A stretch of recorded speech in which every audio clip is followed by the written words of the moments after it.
when he was still Secretary of Defense, Donald Rumsfeld used to write 20 to 60 brief memos each day to his staff. In our third story of the countdown, these memettes were known as snowflakes. This reminder, enough snowflakes and suddenly you're buried alive under an avalanche. Like all of Mr. Rumsfeld's work at the Pentagon, the memos reflect the prescription for fear, for unnecessary war, for divisiveness, and for the arrogant manipulation of the media, so near and dear to Rumsfeld's heart. They stress the importance of elevating the threat, of playing offense with the media, and one portrayed Muslims as lazy. They are not classified, though they were marked for official use only. Many were obtained yesterday by the Washington Post.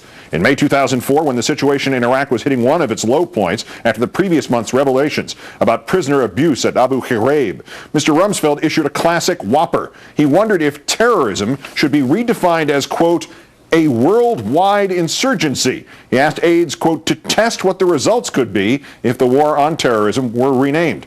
Another memo in 2004 used snowflake as pep talk. The challenges there were, quote, not unusual, he wrote, and pessimistic news reports were the result of applying the wrong standards. Quote, our publics risk falling prey to the argument that all is lost.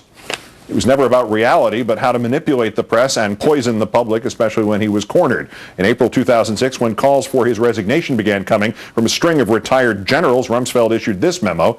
Talk about Somalia, the Philippines, etc. Make the American people realize they are surrounded in the world by violent extremists.